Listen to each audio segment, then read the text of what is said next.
Salut tout le monde, on se retrouve aujourd'hui pour traiter d'un sujet de philosophie, à savoir pourquoi est-on si aveugle sur nos propres défauts quand nous sommes si lucides pour voir ceux des autres?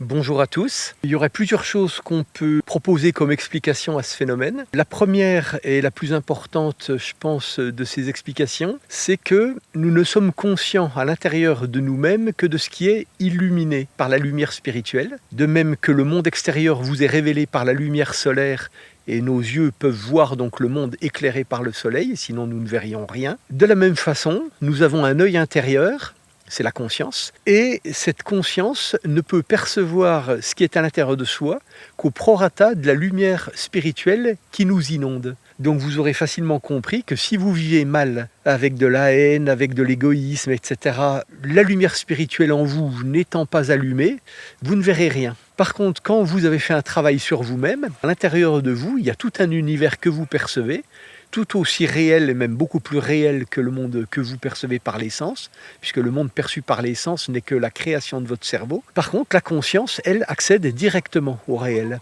Donc quand vous percevez à l'intérieur de vous, par votre conscience, qui vous êtes, vos pensées, vos sentiments, vous n'allez voir que ce qui est éclairé, ce qui est allumé. Or, justement, ce sont les qualités, puisque si elles sont lumineuses, c'est que ce sont des vertus. Inversement, vos défauts, étant donné qu'ils sont dans les ténèbres, bien cachés, comment voulez-vous les voir? Puisqu'il n'y a pas de lumière pour les éclairer. De même que la nuit, vous ne voyez rien, alors que le jour, vous voyez tout. Nous voyons nos qualités, mais on ne voit rien au niveau de nos défauts, c'est la nuit. La deuxième explication, c'est qu'on se ment à soi-même. C'est-à-dire qu'on triche, on n'a pas envie de connaître la vérité, parce qu'elle nous dérangerait. Donc, on projette, et généralement, quand on a des défauts, puisqu'on se sent coupable de ces défauts, on sait qu'inconsciemment, on a ces défauts, fatalement, on va les projeter sur les autres.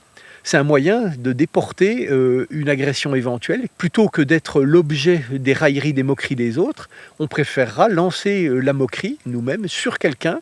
Comme ça, c'est lui qui servira de cible et non pas nous. Là, c'était surtout pour expliquer pourquoi nous sommes si aveugles sur nos propres défauts.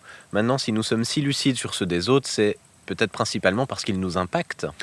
Oui, bien sûr, on appelle défaut ce qui nuit aux autres. La personne elle-même peut s'en porter bien d'avoir ses défauts, puisqu'elle en tire profit, avantage, au détriment des autres. Ça veut donc dire que les autres en souffrent, donc évidemment, comment ne pas être lucide sur l'existence des défauts chez les autres, puisque nous en sommes victimes en permanence. D'ailleurs, remarquons que le mot défaut lui-même, quand vous manquez par exemple de quelque chose, vous êtes en défaut de cette chose. C'est dans le langage courant, on emploie le mot défaut dans un sens de manque. Il faut comprendre que ce n'est pas par hasard qu'on retrouve ce mot, donc cette notion de manque, pour désigner nos côtés désagréables. Parce qu'en fait, c'est l'histoire du fruit mûr. Le défaut, c'est le fruit qui est vert, il est trop dur, il n'a pas de saveur, il est acide, etc. Il n'est pas nutritif. Et quand le fruit est mûr, il est coloré, il est parfumé, il est juteux, il est nourrissant, c'est un délice. Et bien c'est exactement ce qui se passe avec les défauts. Les défauts sont des énergies que nous employons de manière incorrecte. Le défaut n'étant rien d'autre que la présence en nous du démon, de la créature ténébreuse, représentant cette énergie, manifestant cette énergie. Et inversement, quand vous avez la vertu correspondante, c'est parce que vous avez banni cette créature ténébreuse en faisant simplement entrer à la place une créature de lumière. Il faut savoir que ce n'est pas nous qui pouvons lutter contre les démons. Comment voulez-vous faire pour chasser une créature qui est immatérielle? C'est totalement impossible. Comment voulez-vous chasser les ténèbres? La seule chose possible, c'est d'employer la lumière. Il n'y a que la lumière qui sait naturellement, c'est son job, elle sait chasser les ténèbres, elle peut chasser les ténèbres, et elle chasse réellement les ténèbres. Vous avez une lampe, vous trouez les ténèbres avec ça, vous voyez clair. Quand vous faites appel à une entité spirituelle, à un ange, etc., qui accepte de venir vous donner un coup de main, c'est simplement que sa propre lumière chasse obligatoirement les ténèbres. Le démon ne peut pas résister à ça, puisque la lumière a pour vocation de percer les ténèbres.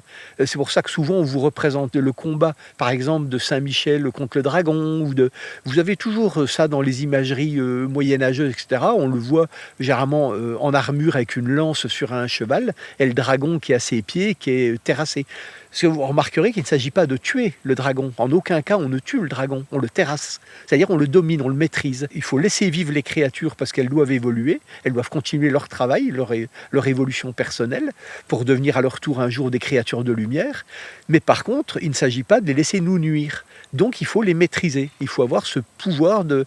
Et c'est souvent lié à une lance, à une etc. Parce que ça symbolise les rayons lumineux. Les rayons solaires sont comme des épées, des lances qui dissolvent en fait les ténèbres. Les ténèbres ne peuvent pas rester dedans puisqu'elles sont éclairées malgré elles par la lumière.